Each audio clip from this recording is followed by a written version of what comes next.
ప్రకాష్ రాజు పవన్ కళ్యాణ్ గారిని క్వశ్చన్ చేస్తున్నాడు. ప్రజల తరఫునే కదా క్వశ్చన్ చేస్తున్నాడు. అతను క్వశ్చన్ చేస్తే తప్పేంటి? అతను తప్పట్టాల్సిన అవసరం ఉంది. ప్రకాష్ అన్ని దాంట్లో చేయాలన్నా. కాంగ్రెస్ పార్టీలో ఏం చేసినా కరెక్టేనా?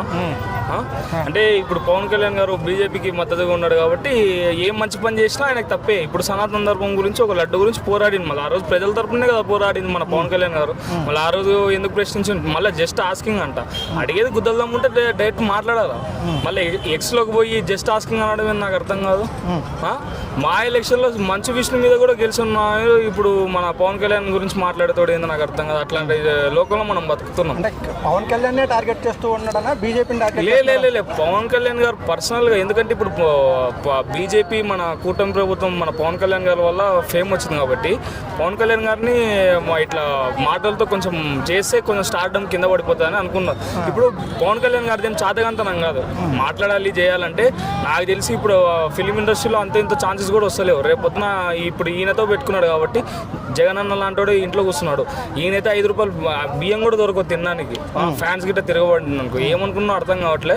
వాళ్ళు మదం ఎక్కి కొట్టుకుంటున్నాడు. ఆ మదాన్ని తగ్గించుకోవాలి ఫస్ట్. అంటే ఎందుకు వ్యక్తిగతంగా ఎందుకు వెళ్తున్నాడని మీ ఉద్దేశం? ఏ విధమైన అదే అన్న నేను అదే చెప్తున్నా. ఇప్పుడు పొలిటికల్గానే మాట్లాడుతున్నాడు. పొలిటికల్ గురించే కాబట్టి ఆయన గతంలో చూసుకుంటే కూడా కాంగ్రెస్ పార్టీకి ఎన్నోసార్లు మద్దతు తెలిపింది కాబట్టి కాంగ్రెస్ పార్టీ తరఫున మాట్లాడినాడు ప్రతి ఒక్కరు కరెక్టే. అదే బీజేపీ పార్టీ తరఫున మాట్లాడిన మన పవన్ కళ్యాణ్ అయితే తప్ప ఆయనకి. క్రేజ్ తగ్గించడం కోసమే ఇలా చేస్తున్నాడని ఖచ్చితంగా డీఫేమ్ చేయడానికే కదా ఇదంతా మాట్లాడేది. స్టార్డమ్ని తగ్గించుకోవాలా. ఎందుకంటే ఇప్పుడు మంచి జరిగే ప్రతి చోట చెడు ఖచ్చితంగా పైకి లేస్తుంది కాబట్టి పవన్ కళ్యాణ్ గారు మంచిగా చేస్తున్నాడు. నిజ జీవితంలో కూడా విలన్లాగే ప్రవర్తిస్తున్నాడు అంటారా పవన్ కళ్యాణ్? ప్రకాష్ రాజు ఖచ్చితంగా వీళ్ళనే. ఆయన ఏదో ఆయన క్యారెక్టర్లో ఆయన సినిమాలు ఇచ్చిందే మన వాళ్ళ మీద సానుభూతితో ఉండాలి.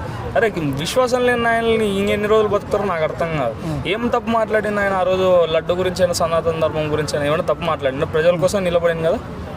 ఎవరి గురించి అయినా తప్పు మాట్లాడిందా? లేకపోతే ఏ ఇండస్ట్రీ వాళ్ళనైనా పక్కకు పిలుచుకొని వచ్చి ఈరోజు మాట్లాడుతున్నాడు మన ప్రకాష్ రాజు సింగ్ల గురించి మాట్లాడుతున్నాడు.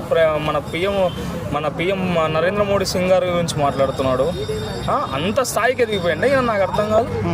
అంటే ఆయన క్వశ్చన్ చేయాలి. మోడీ తలుసుకుంటే ప్రపంచ మ్యాప్లో మన పాకిస్తాన్ ఉన్నాడు. ఈయన ఎంత నాకు తెలిసి ఈయన మన పిఎం గురించి మాట్లాడేంత స్థాయికి ఎదిగినాడంటే సిగ్గుచేటుగా అనిపిస్తుంది నాకు. అది అంటే ప్రకాష్ రాజ్ అర్హత సాధించుకోవాలంటే పవన్ కళ్యాణ్ క్వశ్చన్ చేసే అర్హత సాధించాలంటే ఏం చేయాలని మీరు అనుకుంటున్నారు? అన్న ఇప్పుడు నేనేం చెప్తున్నా అంటే అర్హత ఉందో లేదంటే ఇప్పుడు మనం కూడా తప్పు జరిగితే మనం కూడా ప్రశ్నిస్తాం. అది ఏడి వరకు లిమిట్ ఉంటుందో ఆడి వరకు ఉంటుంది. ప్రతిదానికి నువ్వు ఎక్స్ అనే ప్లాట్ఫామ్లోకి పోయి ప్రతిదానికి నువ్వు క్వశ్చన్ చేసి జస్ట్ ఆస్కింగ్ అని పెడితే మండుతుంది. అది తగ్గించుకుంటే బాగుంటుంది. ప్రశ్నించే టైంలో ప్రశ్నించు. ప్రతిదానికి ఏంది ఇది? అనవసరంగా